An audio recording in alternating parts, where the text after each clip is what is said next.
मोदी सरकार के 7 साल पूरे हो चुके हैं। सेवा दिवस के तौर पर सरकार इस दिन को मना रही है। इसी बीच इस पर बात करने के लिए केंद्रीय मंत्री फग्गन सिंह कुलस्ते हमारे साथ जुड़ गए हैं। सर, बहुत स्वागत है इंडिया न्यूज पर आपका।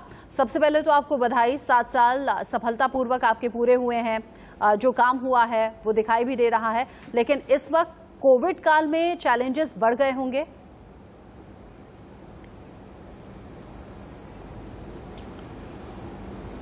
धन्यवाद।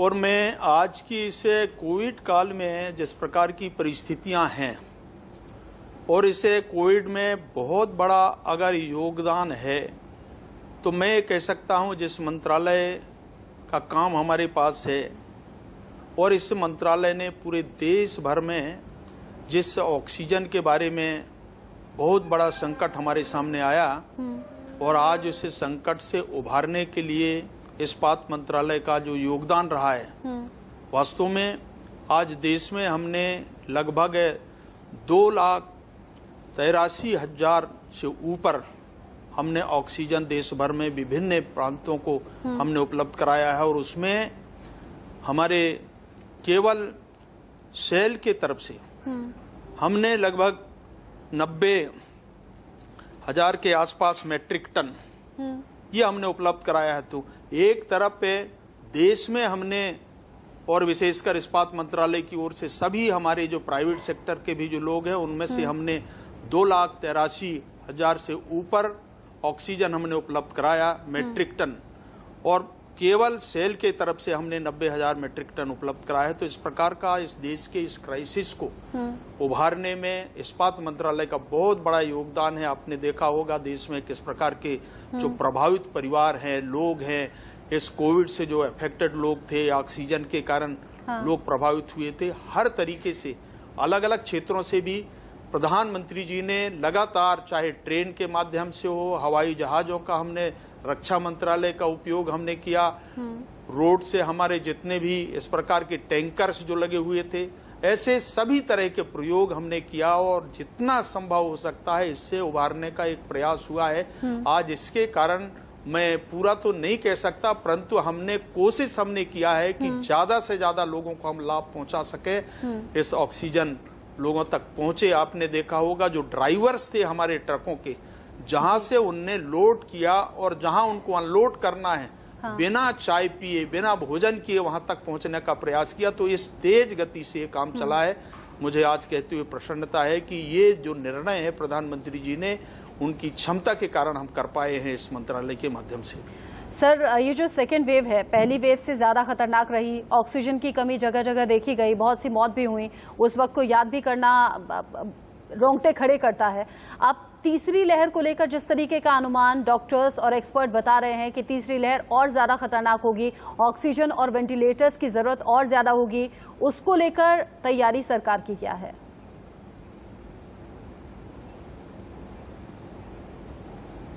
देखिए, सरकार ने जिस प्रकार की तैयारी हमने किया है, और मैं कह सकता हूं कि जब सरकार का 2 साल का कार्यकाल, जो दूसरे टेन्योर का प्रधानमंत्री नरेंद्र मोदी जी का कार्यकाल पूरा हुआ आज 2 साल, तो इस 2 साल के दौरान मैं ये कह सकता हूं इस कोविड से निपटना ये हमारी प्राथमिकता हो गई। उसके लिए क्या क्या आने वाले तीसरे वेव का हम जो तैयारी कर रहे हैं, और मुझे कहते हुए ये भी है कि हेल्थ सेक्टर को और कैसे बेहतर बना सकते हैं, ये हमने कोशिश किया है। और इसके कारण चाहे वेंटिलेटर का विषय हो, चाहे बेड्स के लिए हो, सारे जितने भी आज देश भर के CPSC हैं, हेल्थ सेक्टर के जो लोग हैं, और हमारे प्रधानमंत्री रिलीफ फंड से हो, सब तरह के जहां जहां पर जो इक्विपमेंट्स देना है, ये सारी चीजों को लेकर के हमने जो किया है। और मैं कह सकता हूं कि मेडिसिन्स के विषय भी आए हैं, हमारे वैक्सीनेशंस के भी विषय आए हैं, सब तरह के विषय आए हैं। परंतु ये हमारे आने वाले वेव की तैयारी की दृष्टि से जितने भी है, चाहे बच्चों का जो भविष्य के बारे में भी सोचने का भी जो हमने एक तैयारी हमने किया है कि इस प्रकार के भी अनुभव आ सकते हैं, और इसीलिए ज्यादा से ज्यादा बेड हमारे अन्य तरह की जो CPSCs है उनसे भी हमने आग्रह किया है। और सरकार ने स्वयं अपने मंत्रालय, विभिन्न मंत्रालयों के माध्यम से जो अच्छा कर सकते हैं, और मुझे लगता है सभी राज्य सरकारों का भी इस पे जो योगदान है अपने राज्य के प्रति, परंतु केंद्र ने भी, प्रधानमंत्री जी ने भी सीधे जितना सहयोग हो सकता है केंद्र की ओर से हर सेक्टर में, विशेषकर हेल्थ सेक्टर में, हमारे सीपीएससी जो भारत सरकार के अंदर सभी सीपीएससी का योगदान आने वाले थर्ड वेव की तैयारी के लिए हमने जितना अच्छा बेड की उपलब्धता, आज हमने 300 बेड की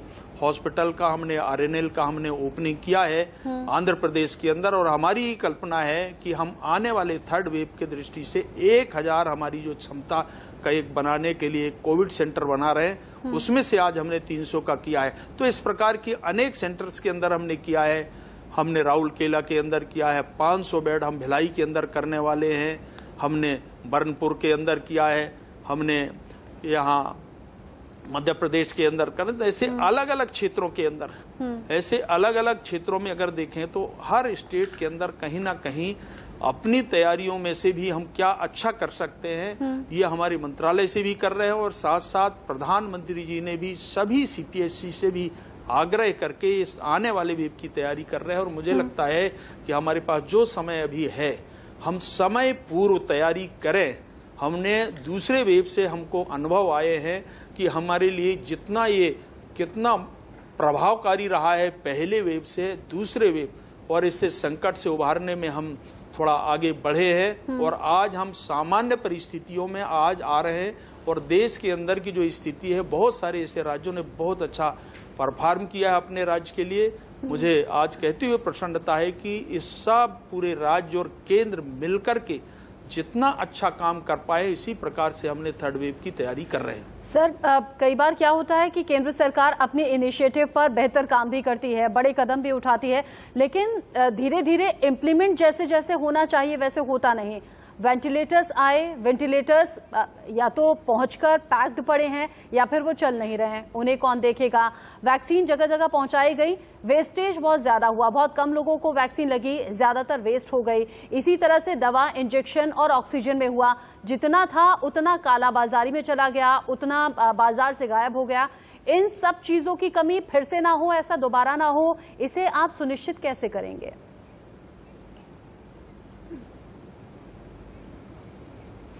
देखिए, हमने कुछ चीजें सीखा है इस सेकंड वेव में। तो मुझे लगता है कि चाहे वो कालाबाजारी का विषय हो तो उन पे कठोर कार्रवाई करने के लिए हमने राज्यों को भी कहा है, और आपने देखा होगा बहुत सारे ऐसे जो कालाबाजारी करने वाले लोगों को जेल भी हुई है। तो इस प्रकार की कार्रवाइयां हुई हैं।